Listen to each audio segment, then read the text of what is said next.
and you are watching Infotech Hafiz IT. Today we are going to start a program. So आज हमने एक program करना है, write a program to find, जिसमें हमने find करना है factorial. Okay, factorial of enter number. So सबसे पहले मैंने जैसे आपको बताया हुआ है कि हमने प्रोग्राम को पहले समझना है, फिर उसके बाद हमने कोडिंग स्टार्ट करनी है. तो चलें कोशिश करते हैं समझने की. तो यहाँ पे तो सिंपल है कि write a program to find factorial. यहाँ पे जो हमारे पास बात है वो क्या है जी, हमने क्या फाइंड करना है, फैक्टोरियल फाइंड करना है. सबसे पहले हमें समझना पड़ेगा कि फैक्टोरियल है क्या. Basically of enter number. तो इंटर नंबर से मुराद यह है कि हमने यूजर से वैल्यू लेनी है. सो यहाँ पे यूजर लिख देते हैं. तो यूजर से हमने वैल्यू लेनी है, यहाँ पे हमें ये पता लग गया. और फैक्टोरियल फाइंड करना है. ठीक है, तो अब हम समझते हैं कि फैक्टोरियल बेसिकली होता क्या है. स्टूडेंट याद रखिएगा कि फैक्टोरियल किसे कहते हैं.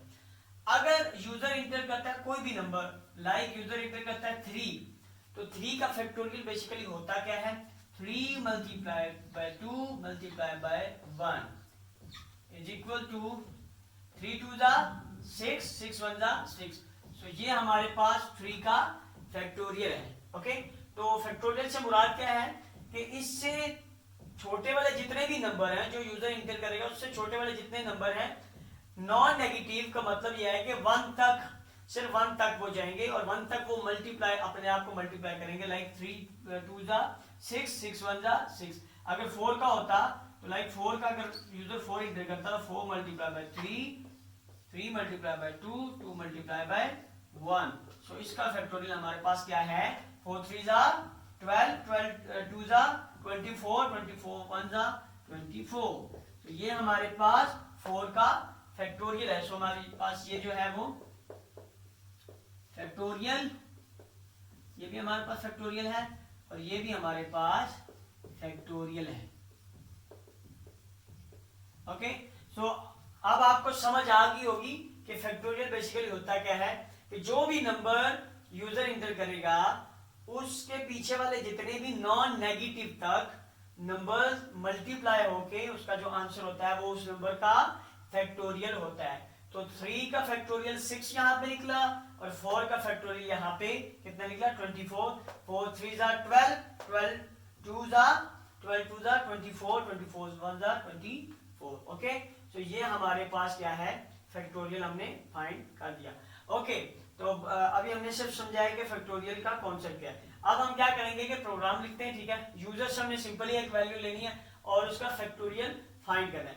यहाँ पे अगर आप गौर करें तो यहाँ पे आप देख रहे हैं कि उसी फैक्टोरियल के बार बार वही जो फैक्टोरियल है, फैक्टोरियल नंबर जो यूजर इंटर कर रहा है, मतलब 3 उसने इंटर किया तो 3 के बाद वही नंबर 2 हुआ और वही नंबर फिर 1 हुआ. यानी कि उसी का जो नंबर है उसी को कम करते जा रहे हैं और उनको मल्टीप्लाई करते जा रहे हैं. तो 2 काम हमें करने हैं. ठीक है, पहला काम क्या करना है, जो नंबर यूजर इंटर करेगा उसको डिक्रीज करना है और फिर डिक्रीज करके फिर उसको मल्टीप्लाई साथ साथ करते जाना है. ओके, सो एंड पे जो हमारा आंसर आएगा वो उसका उस नंबर का फैक्टोरियल होगा. तो चलिए स्टार्ट करते हैं प्रोग्राम.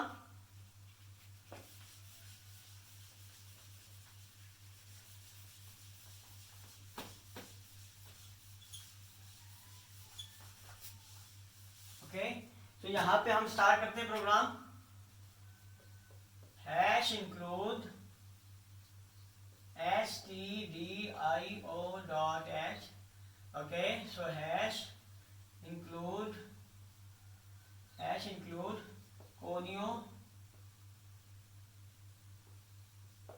conio.h. ओके, और यहाँ पे हम मैन को स्टार्ट करते हैं. ओके, सो यहाँ पे void main. ओके, यहाँ पे अब हमने क्या करना है, फैक्टोरियल फाइंड करना है. तो अब हम क्या करते हैं, उसके लिए हमें एक नंबर चाहिए, उसके लिए एक वेरिएबल हम यहाँ पे डिक्लेयर करेंगे. और यहाँ पे क्योंकि हमने नंबर को डिक्रीज करवाना है और फिर मल्टीप्लाई करवाना है, तो उसके लिए हमें एक लूप लगाना है. ठीक है, डिक्रीज करवाने के लिए सबसे बेस्ट तरीका ये है कि हम लूप लगाएं. तो लूप के लिए एक वेरिएबल चाहिए और एक ऐसा वेरिएबल चाहिए जो कि फैक्टोरियल फाइंड होने पर जो है वो फैक्टोरियल का जो आंसर हमने प्रिंट करवाना है तो वो वेरिएबल एक चाहिए हमें. तो 3 वेरिएबल हमें चाहिए इंटीजर टाइप के. तो चलें यहाँ पे डिक्लेयर करते हैं तीनों को. तो यहाँ पे पहले सबसे पहले इंटीजर नंबर. ठीक है, और उसके बाद यहाँ पे मैं एक और वेरिएबल, एक NUM लिया है मैंने वेरिएबल, और एक आई ले रहा हूँ, ठीक है, और एक यहाँ पे फैक्ट, ठीक है, फैक्ट का जिसको मैं इज इक्वल टू 1 असाइन कर रहा हूँ, ठीक है। अच्छा, मैं यहाँ पे फैक्टोरियल इसलिए मैं इज इक्वल टू 1 असाइन कर रहा हूँ क्योंकि ये हमारा जो हमने नंबर को मल्टीप्लाई करना है तो उसके लिए हम यूज करेंगे। तो अगर हम यहाँ पे कुछ भी नहीं यूज करते तो गार्बेज वैल्यू आने के चांसेस होते हैं, हमारा जो आंसर होता है वो अनएक्सपेक्टेड होता है। इसीलिए जो वेरिएबल आप मल्टीप्लिकेशन में, सब्ट्रैक्शन में, समेशन में यूज करना चाहते हैं तो आपको उस वेरिएबल को हमेशा जो है वो साथ इनिशियलाइज करवा देना चाहिए 1 से। 1 से कोई फर्क नहीं पड़ेगा क्योंकि हम मल्टीप्लाई कर रहे हैं, तो कोई भी नंबर, किसी भी नंबर को जब 1 से मल्टीप्लाई करो तो वो वही नंबर आता है, तो इसीलिए मैंने इसको 1 से यहाँ पे इनिशियलाइज करवा दिया, ठीक है। यहाँ पे 3 वेरिएबल मैंने ले लिए, ठीक है। अब एक नंबर लेना है तो उसके लिए हमें क्या करते हैं, पहले मैसेज, यूजर को मैसेज देते हैं कि भाई नंबर इंटर करें, इंटर एन इंटीजर,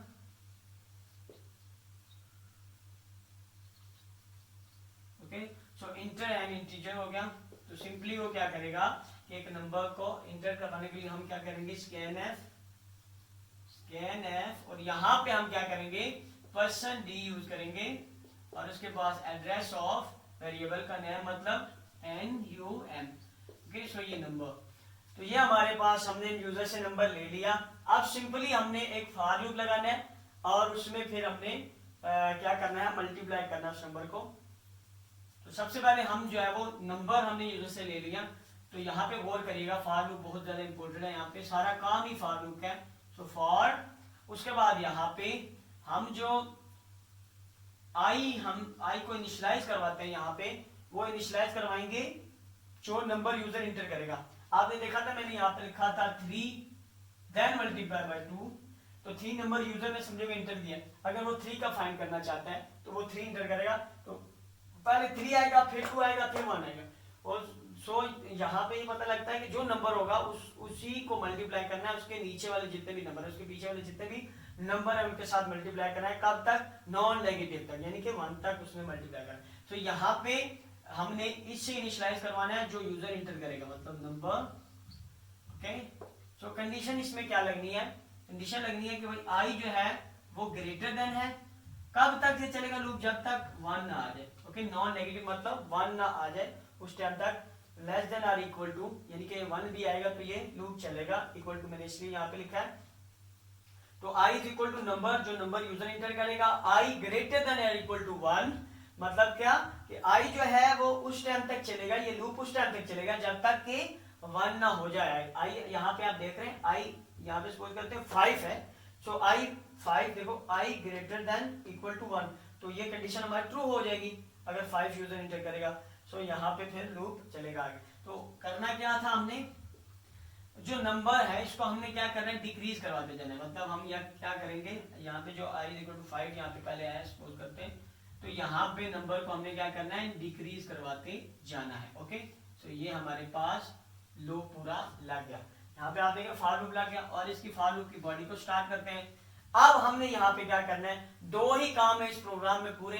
पहले कि हमने क्या नंबर लिया और उसको डिक्रीज किया, पहले मैंने आपको बताया 2 काम है, एक डिक्रीज करवाना और दूसरा मल्टीप्लाई करवाना। सो डिक्रीज तो हमने करवा दिया उस नंबर को, और अब हम उसको क्या करेंगे कि सिंपली हम उस नंबर को मल्टीप्लाई करवाएंगे उसके पीछे वाले जितने भी प्रीवियस जितनी भी वैल्यूज हैं उसके साथ, जब तक 1 तक ना चले जाए या नॉन नेगेटिव तक हम उसको मल्टीप्लाई करवाएंगे। तो हमने वेरिएबल लिया हुआ फैक्टोरियल का फैक्ट नाम से। So fact is equal to, यहाँ पे होगा फैक्ट मल्टीप्लाई बाय आई, ठीक हो गया। तो यहाँ पे हमने सिंपली क्या किया कि फैक्टोरियल हमारे पास यहाँ पे ये वाला वेरिएबल इसको यूज किया, मल्टीप्लाई कर दिया आई के साथ। अच्छा, यहाँ पे यही जो है सबसे इंपॉर्टेंट हमारा, ये जो पूरा प्रोग्राम है इस पूरे में सबसे इंपॉर्टेंट चीज हमारी यही है समझने वाली। तो मैं आपको यहाँ पे पूरा फ्लो जो है वो बताने वाला हूँ अभी कि ये बेसिकली होगा कैसे, चलेगा कैसे इसका फ्लो। सबसे पहले चेक करें, जब हमारे पास यूजर ने नंबर इंटर किया, सपोज करते हैं यूजर ने नंबर इंटर किया 4, ओके। सो यूजर ने नंबर इंटर किया 4 नंबर इज इक्वल टू 4 हमारे पास है। सो हमने लिया हुआ NUM, so number is equal to 4 है, ठीक है। और अब हम यहाँ पे i कितना है, i भी उस टाइम यहाँ पे कितना हो गया जी, i इज इक्वल टू 4 हो गया। और फिर i greater than or equal to 1, so ये कंडीशन ट्रू होगी। फिर यहाँ पे आएगा, यहाँ पे क्या होगा, यहाँ पे होगा फैक्ट इज इक्वल टू इस फैक्ट के साथ अब 1, सो मल्टीप्लाई बाय i कितना है हमारे पास, i हमारे पास 4 है, तो यहाँ पे 4, तो बेसिकली ये यूं लिखा हुआ है, तो इसका आंसर क्या आएगा 1 मल्टीप्लाई बाय 4, तो इसका आंसर आएगा 4। तो 4 इस टाइम फैक्टोरियल में पड़ा हुआ है। ये करने के बाद यानी कि पहले हमारी जो है वो ये चीज चली, ठीक है, पहले हमारी ये चीज चली, उसके बाद हमें पता है कि लूप की ये चीज चलती है, सेकंड कंडीशन चेक होती है, देन थर्ड पे ये जो नीचे स्टेटमेंट होती है वो चलती है, और फोर्थ पे जाके इंक्रीमेंट या डिक्रीमेंट होता है। तो यहाँ पे फोर्थ में जाके तो डिक्रीमेंट हुआ, तो डिक्रीमेंट होने के बाद जब यहाँ पे आई वैल्यू, हमारे पास कितनी वैल्यू थी, 4 थी पहले, और यहाँ पे डिक्रीमेंट हुए 3 होगी, और फिर यहाँ पे जब आएगी तो i की वैल्यू 3 है, तो i less than or equal to 1, so condition true होगी। फिर उसके बाद यहाँ पे आएगा, तो जब यहाँ पे आएगा, जब हमारे पास i की वैल्यू डिक्रीज होकर 3 हो गई, यहाँ पे बल्कि मैं ऐसे आपको लिख के दिखा देता हूँ पहले फैक्ट की वैल्यू। सो फैक्ट हमारे पास इस टाइम कितना पड़ा हुआ है भाई, 4 पड़ा हुआ है। फैक्ट हमारे पास इस टाइम 4 पड़ा हुआ है। जब हमारा i 4 था, स्टेटमेंट चलने के बाद हमारे पास फैक्टोरियल जो है या फैक्ट की जो वैल्यू है वो 4 है। उसके बाद जब हमारे पास i इज इक्वल टू 3 हो गया, जब हमारे पास डिक्रीमेंट हुआ और i इज इक्वल टू 3 हो गया, तो उस टाइम हमारे पास fact is equal to fact, जब ये स्टेटमेंट चलेगी, ये वाली statement fact multiply by i, जब हमारे पास ये चलेगी, जब i 3 होगा, तो यहाँ पे क्या होगा, फैक्ट इज इक्वल टू, यहाँ पे फैक्टोरियल की वैल्यू हमारे पास कितनी है 4, सो 4 मल्टीप्लाई बाय यहाँ पे 3, i की वैल्यू 3 है, तो यहाँ पे आपके पास कितना आएगा 12, ओके, 4 3 जा 12, तो हमारे पास फैक्टोरियल की जो वैल्यू इस टाइम वो कितनी आ गई, 12 आ गई, ठीक होगा। इसी तरह क्या होगा, स्टेटमेंट चलने के बाद फिर डिक्रीमेंट होगा, तो हमारे पास जो इस टाइम i की वैल्यू आ जाएगी वो कितनी आ जाएगी, i इज इक्वल टू, हमारे पास i की वैल्यू हो जाएगी 2। जब हमारे पास i की वैल्यू 2 हो जाएगी, फिर ये स्टेटमेंट चलेगी, तो उस टाइम हमारे पास फैक्टोरियल वैल्यू कितनी है, यानी कि फैक्ट इज इक्वल टू, हमारे पास जो फैक्टोरियल की वैल्यू है वो इस टाइम 12 है, सो 12 मल्टीप्लाई बाय 2, ठीक है, 12 मल्टीप्लाई बाय 2 होगी। तो अब हमारे पास 12 को 2 से करें तो 24, फैक्टोरियल की वैल्यू हमारे पास 24, और एट द एंड इसके बाद जब i इज इक्वल टू 1 होगा, तो सिंपली 24 के साथ 1 मल्टीप्लाई होगा, तो हमारे पास जो फैक्टोरियल की वैल्यू यहाँ पे अब पड़ी होगी वो 24 पड़ी होगी। आप देख सकते हैं यहाँ पे i is equal to 4, factorial, ये हमारे पास स्टेटमेंट चली, तो फैक्टोरियल की वैल्यू 4 है, फिर i 3 है, तो फैक्टोरियल की वैल्यू 4 थी, तो 4 के साथ फिर i जो है वो इनकी डिक्रीज होने के बाद 3 हो गया था, ये देखें, तो इसके साथ मल्टीप्लाई 12, फैक्टोरियल 12 है, फिर i जब 2 हुआ तो 12 के साथ 2 मल्टीप्लाई हुआ तो 24 के बाद इसी तरह बिल्कुल 24 यहाँ पे होगा मल्टीप्लाई बाय 1 यहाँ पे होगा, जब i की वैल्यू 1 होगी, तो 24 को 1 से करो तो 24 ही होता है, ठीक है। तो 24 अभी हमारे पास फैक्टोरियल में जो फैक्ट वेरिएबल है इसमें 24 पड़ा हुआ है, मीन के हमारे पास फैक्टोरियल पड़ा हुआ है 4 का, ओके। तो उसके बाद हम सिंपली क्या करते हैं कि इस फैक्टोरियल को प्रिंट करवा देते हैं। तो यहाँ पे मैं रेज करता हूं, फैक्टोरियल को हम क्या करवा देते हैं, अब सिंपली हम प्रिंट करवा देते हैं, ठीक है। तो चले यहाँ पे हम क्या करवा देते हैं, प्रिंट करवा देते हैं, तो यहाँ पे प्रिंट एफ,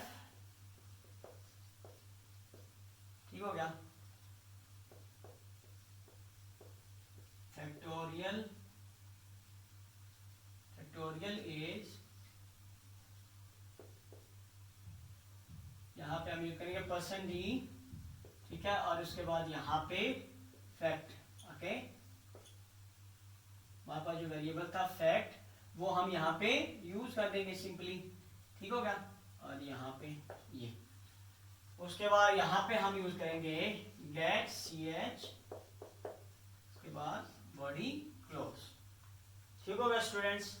तो ये हमारा आज प्रोग्राम था जिसमें हमने नंबर का फैक्टोरियल फाइंड करना था। दो ही चीजें इसमें इंपॉर्टेंट है कि हमने नंबर को कैसे डिक्रीज करवाना है वो हमने लूप के साथ करवाया, और कैसे मल्टीप्लाई करवाना है उसके प्रीवियस जो नंबर है उनके साथ, कब तक, जब तक कि वो 1 तक ना पहुंच जाए। तो उम्मीद करता हूं कि आपको ये वाला प्रोग्राम समझ आया होगा। अगर आपको ये प्रोग्राम समझ आया है और ये वीडियो पसंद आई है तो काइंडली मेरी वीडियो को लाइक करें, शेयर करें और मेरे चैनल को सब्सक्राइब करें।